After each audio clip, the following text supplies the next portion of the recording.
Elhamdülillah ve salatu ve selamu ala nebiyina Muhammed ve ala alihi ve ashabihi ajma'in. Urmattуу bir tugandar, bagымдаттан кийинки таңкы пайдабыз улантабыз. Жаңы сабагыбыз баштадык. Фатиха сүрөсүндөгү сабактар жана пайдалар, айбараттар. Себеби ушул сүрөнү бул дүйнөдөн көзүбүз жумулуп кош айтышканча намазды калтырбайбыз.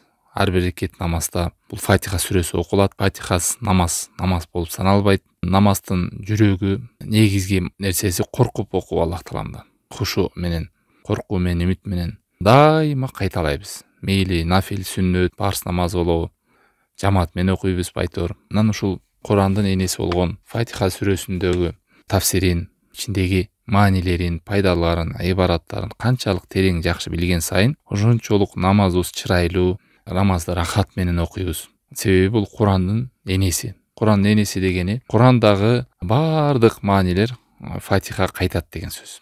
Биринчиден биз билебиз, Куран момундарга Алла Тааламдын ырайымы, мындайча айтканда картада жол көргөзө турган нерсе. Канчалык адам Куранга жакын болуп окуган сайын, маанилерин түшүнгөн сайын, ой жүгүртүп, акыл калчаган сайын, ошончолук адамга жакшылыктын эшиктери ачылып, адам берекеде, жакшылыкта жүрөт. Аллах Таалам Куранда Исра сүрөсүнүн 82-аятында «Ва нуназзилу минал Кур'ани ма хуа шифаун ва рахма лил муъминин». Биз Курандан түшүрөбүз эмнелерди? Шыпааны жана момундарга ырайым деген, жакшылык деген.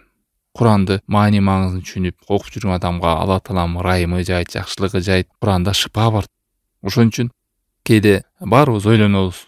Алтын доордогу жашаган адамдар, Аллах Тааламдын ыраазылыгын бул дүйнөдө эле алгандар, бул дүйнөдө эле сүйүнүчкө, кубанычка жетип кабар алгандар, бейишке кирет деп тирүү кезинде кандай бир өзгөчөлүктөрү болду десе, ошол коомдо сахабалардын Куранга болгон мамилесинде алар айтчу экен.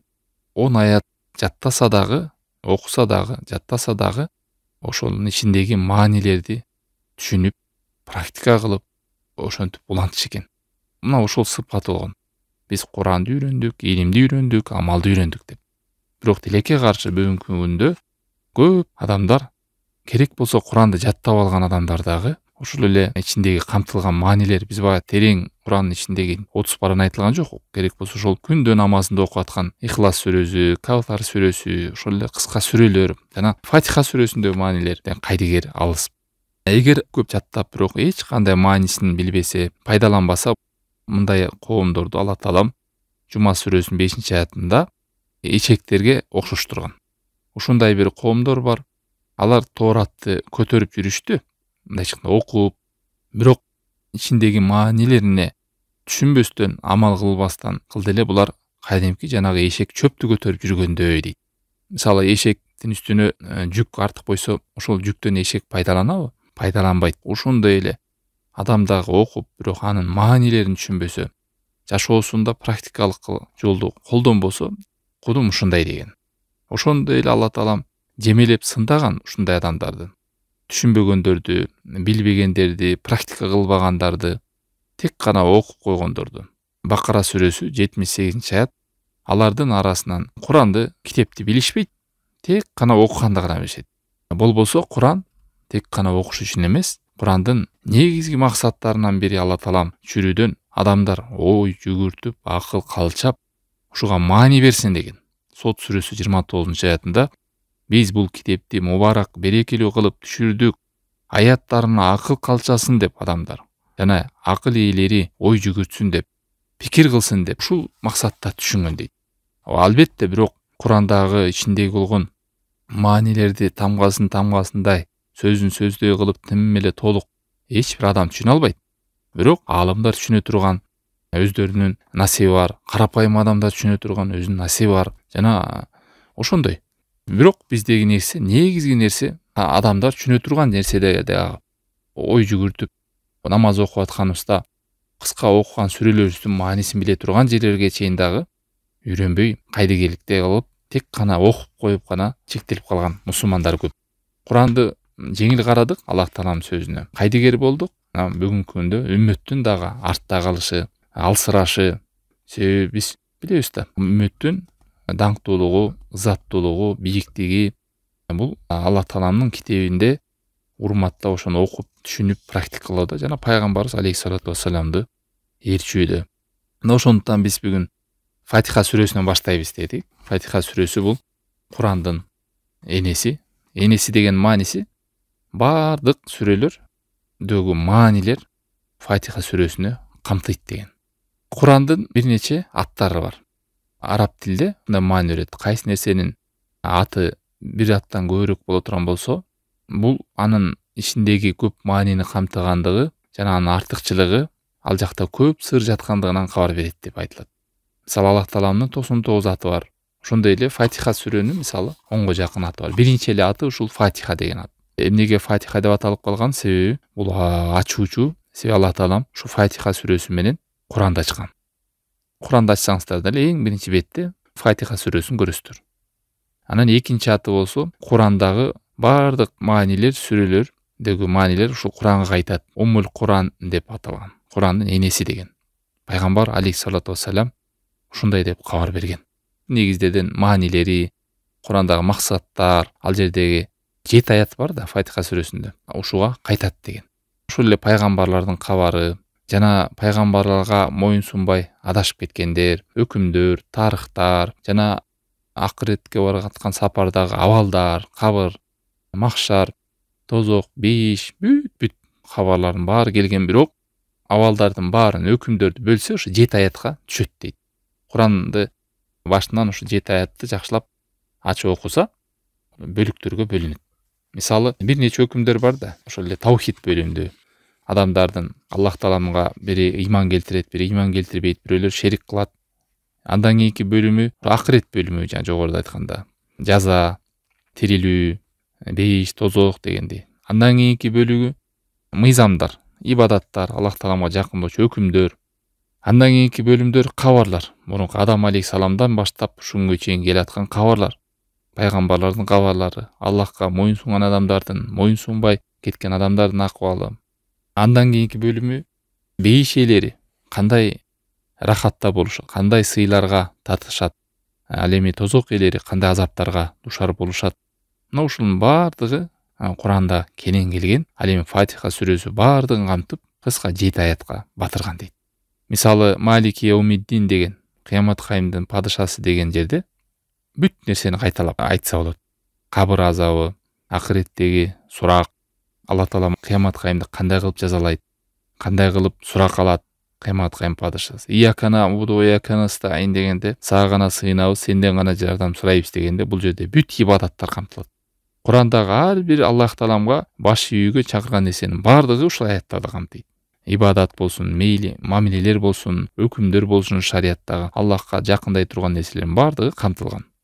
Алим ихдина сиротал мустаким, сиротал лазина ан'амта алейхим, гойрил магдуби алейхим валад-доллин дегенде, Куранда келген бардык окуялар, мурунку тарыхтагы абалдар, ибараттар, сабактар, Аллахка баш ийген коом кандай болду, баш ийбеген коомдор кандай келди. Ошонун бардыгы ушул аяттарда камтыйт. Дагы бир аттарынан Курандан Ас-Сабул Масани деген ошондой аты бар. Куранда да муну өзгөчө эскерген Алла Таалам. Биз сага 7 аятты бердик жана улуу Куранды бердик деген. Хижр сүрөсү 87 аят. Кириш сөздөр Фатиха сүрөнүн азыр биз Фатиха Курандын энеси экен, Фатихада бир нече аттар бар экен. Курандагы бардык маанилер Фатиха сүрөсүнө кайтат экен. Фатиханын 10го жакын аттары бар экен. Канчалык аттары көп болсо, бул ошонун артыкчылыгы, улуулугу көп маани камтыйт экен, ага көңүл бурушубуз экенин кабарлайт. Эгерде туугандар бул Фатиха сүрөсүн жакшылап түшүнүп алсаңыздар, окууга намазда рахат аласыздар. Ар бир аятты окуганда сезе билесиздер. Ошол жердеги айтылган ибараттар көз алдыңыздарга келет. Ар бир аятта. Ал эми адам канчалык Курандагы аяттардын маанисин түшүнбөсө, анда жөн эле эч кандай ибарат, сабак мындай бир таасир бербей коет. Бул сүрөнү биз бүт намазда окуйбуз, жогоруда айтканыбыздай. Фатиха сүрөнүн өзгөчөлүктөрү. Кандай өзгөчөлүктөргө ээ? Алымдар айтат, биринчиден, Курандагы эң улуу сүрө болуп саналат. Экинчиден, мындай кыска сүрө ушунчалык маанини камтыган Торатта, Забурда, Инжилде да Аллах Таалам түшүргөн китептерде ушундай маанини камтыган кыска сүрө келген эмес дейт. Тек гана Куранда келди. Жана Курандын өзүндө дагы ушундай кыска маанини камтыган Курандын өзүндө дагы эң артык сүрө бул Фатиха сүрөсү. Ошон үчүн андан кийинки дагы артыкчылыгы Фатиха сүрөсү Курандын энеси, бүт маанилердин баардыгы ушул Фатихага камтыйт дедик. Бул 3-чү артыкчылыгы. 4-чү артыкчылыгы Фатиха сүрөсүнүн 5 маал намаздагы окуп атканыбыздагы рүкүнү. Фатиха сүрөсү намаздагыдын рүкүнү. Рүкүн деген мисалы биз билебиз, исламдын 5 рүкүнү бар. Ла иляха иллаллах, намаз, рүкүндөр болбосо ислам болбойт. Ошондой эле намазда дагы Фатиха болбосо намазы болбойт. Пайгамбарыбыз алейхиссалату вассалам ушу Муслимде келген хадистеринде намаз болуп саналбайт кимде Курандын энеси болбосо дейт. Бул Фатиха сүрөсү. Ошондой эле дагы бир хадис, кимде ким намаз окуганда Фатиханы окубаса, ал анда хида болот. Хида деген бул ошо бузулат намазы деген. Ошон үчүн намаз Фатиха сүрө болбосо намаз болуп саналбайт. Ушул Фатиха сүрөсүндагы соля, дуа, намаз деп аталган аят маанилерди да камтыган. Себеби намаз болбойт бул сүрөс. Көрдүңүздөр кандай оорду, артыкчылыгы Фатиха сүрөсүндөгү сырлар, пайдалар, ибараттар, сабактар. Канча окуп кайра ушуну кайталаган сайын тойбойбуз Фатиха сүрөсүндөгү пайдаларды укканда. Андан кийинки дагы өзгөчөлүктөрү хадис кудисиде келет. Бул Фатиха сүрөсүндөгү Алла Таалам жооп берет дейт. Элестетиңиздер кандай Алла Тааламдын кудурети. Кээде акылыбызга сыйбайт да, ушунча адам бир убакта окуса кантип Алла Таалам үлгүрөт деп. Себеби Алла Тааламдын кудурети, күчү чексиз. Мисалы адам намазга киришкенде окуганда Фатиха сүрөсүн окуп баштаганда эле Алла Таалам айтат экен: мен намазды кулум менен бөлүштүм дейт экен, жарым. Кулум эмне сураса, мен ошону берем дейт экен. Намазга кирдиңиз, Альхамдулиллахи роббил аламин дегенде Алла Таалам жооп берет экен: менин кулум мени мактады деп. Элестетиңиз. Ушуну эми элестетип билиңиз. Намаз окуп атканда сиз бир адам менен, мисалы жөнөкөй эле жашоодо бир адам менен сүйлөшкөндө, сиз сүйлөп койдуңуз, бир нерсени айттыңыз, мындай көңүл бурбайсыз, сөзүңүзгө маани бербейсиз, сүйлөп, оюңуз башка жакта сүйлөп атасыз. Ал адам сиз сүйлөп атканда сизди карап турат, сизди угуп турат. Анан сиздин сөзүңүзгө ылайыктап жоопту берейин деп атат. Кандай мамиле кылып сүйлөшөсүз ушул адам менен? Элестетиңиз, намазга киргенде Альхамдулиллахи роббил аламин деп айтканда, элестетейли, Алла Таалам ушул аятыбызга бизге жооп кайтарайын деп турат деп. Чындыгында эле Алла Таалам жооп кайтарат. Эмне деп жооп кайтарат экен? Кулум мени мактады деп. Ушуну мындай сезейли, кандай намазыбызда таасир болор экен. Алла Таалам азыр менин окуган ар бир аятыма Фатихадагы жооп берет экен деген сезим болсо. Андан кийин окуйсуз Ар-Рахманир Рахим десе, дагы мени улуктады, мактады деп. Сиз жалым-чалы барып, ал райымдуу, мээримдүү деп атап атканда, Алла Таалам дагы жооп берип атат. Дагы мени мактады, даңктады деп. Андан кийин окуйсуз Малики яумиддин. Элестете бериңиз, кыямат кайымдын жаза бере турган күнүнүн падышасы дегенде Алла Таалам дагы жооп берип атат. Кулум мени дагы даңктап, сана айтып, мактады деп. 3 жол. Маджид деген ошол улуктоо, даңктоо, барктоо, улуктоо деген. Алла Таалам дагы жооп берип атат. Себеби дегенде ушул Малики яумиддин деген аятты окуганда дайыма эмнени эстеңиз? Ушул кыямат күнүндөгү абалды эстеңиз. Ошол күндө Аллах Таалам падыша болот экен. Бул дүйнөдө деле Алла Таалам падыша, бирок бул дүйнөдө мен падышамын деген адамдар да көп, падышалар да көп бул дүйнөдө. Бирок чыныгы падышалыкты, чыныгы акыйкатын кыямат кайымда көрөсүз. Ал күндө эч бир адамдын үнү дугулбайт, баардыгы корккон абалда Аллах Тааламдын өкүмүн күтүп турган абал. Тоха сүрөсүнүн 108-чи аят. Баардык үндөр ырайымдуу Аллахтан коркуп, ал учурда эч нерсесин үндү укпайсың дейт. Шыбыр күбүр деген тыптынч да. Ал күндө периштелер сап-сап болуп турушат. Эч ким сүйлөбөйт, Алланын урсаты жок, эч ким сүйлөбөйт дейт. Тек гана кимге Алла Таалам урсат берсе гана ошол түз сүйлөйт. Жүздөр чаң басып турган кезде, өкүмдү күтүп турган кезде деп ушул кыямат кайымды эске алсаңыз, бул аяттын таасири кандай болор экенин сезесиз. Анан Фатиханы улуп атасыз. Иякана абуду ва иякана настаин, мен сага гана сыйынам, сенден гана жардам сурайм дегенде Алла Таалам дагы жооп берип атат. Бул менин кулум менен ортобузда кала турган нерсе, кулум эмне сураса, ошол болот деп атат. Ушул аятты айтканда ушундай жоопту алып атасыз. Беди эки нерсе камтылат: ибадат жана жардам суроо. Аллахым, сага гана сыйынам, сенден гана жардам сурайын деп эки нерсени айттыңыз. Сага мойнум сунуп ибадат кылам жана сенден гана жардам сурайм. Аллах Тааламдан жардам сурап атасыз ибадат кылууга. Ал өзүнө гана сыйынам жана ибадат кылууда болсун, кандай жакшылыкка жетүү болсо дагы Аллахтан гана сенен жардам сурайм деп. Ошого Алла Таалам жооп берип атат. Кулум ортобузда нерсе кулум эмне сураса ошол болот деп. Эми элестетиңиз ушул аяттарды баягы бирөөгө деле сүйлөп атканда тоону карап же тетири карап сөзүңүзгө маани бербей тиги сураса, эмне дейсиң деп кайра кайталап атсаң кандай болот сөз. Ошон үчүн адам намазда Фатиха окуганда Алла Таала мага ар бир аятыма жооп берип аткан турбайбы деген сезим менен окуш керек. Алла Таала мен жооп берем, сүйлөшүп атам деп. Намаз байланышта сүйлөшүп атам. Андан кийин окуйсуз ихтина сиротал мустаким сиротал лазина ан'амта алейхим гойрил магдуби алейхим валаддоллин дегенде Алла Таалам дагы жооп берип атат. Бул нерсе кулум үчүн, кулум эмне сураса ошону берем деп. Субханалла, ажип, чоң неамат. Сиз ошол жерден Аллахым мени түз жолго сала көрчү. Өзүң ыраазы болуп, жакшылыктарың бергесиң ушундай адамдарга, ошолордун жолуна сала көрчү. Сенин каарыңа калып, жана жолуңдан адашкандардын жолуна эмес десе, Алла Таалам жооп берет. Кулум, сен эмнени сурадың, ошол болот деп. Таң калыштуу пайгамбарыбыз алейхиссалату вассалам бул дүйнөңөрдөн мага ушул атыр жытты айткан жана намаз деген. Намаз бул менин көзүмдүн кареги деген. Ушундай сүйүп окуганда пайгамбарыбыз чарчаса да намаз окуп эс алган, башына бир мүшкүл келсе деле намаз окуп эс алган, намаздан рахат алган. Ал эми биз болсо намазды балким каза болуп калбасын, ушуну таштапсызам күнөөкөр болбойн деп канча адамдар окушат. Намазда рахат биякта турсун, жөн эле бул бир жүк катары көрөт. Айрым адамдар бар, Алла Таалам көргөзгөндөй, пайгамбарыбыз көргөзгөндөй жолдорду кармаганда намазды күтүп, намаздан рахат алып окуйт.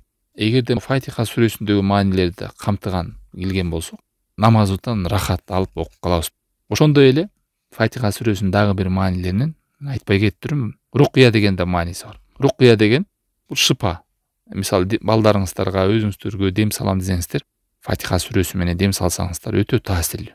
Пайгамбар алейхиссалату вассалам заманында дагы сахабалар керек болсо Фатиха сүрөсү менен Аллахка ыйман келтирбеген капыр адамдарга дем салып, Алла Таалам шыпа берген. Шыпа болуп, ошон үчүн рукия дем салууга көптөр сурай берет го, кайсы сүрө менен дем салсам болот? Фатиха сүрөсү эң чоң дем сала турган, аны окуу менен адамга шыпа боло турган касиеттерге ээ болгон сүрөлөрдүн бири.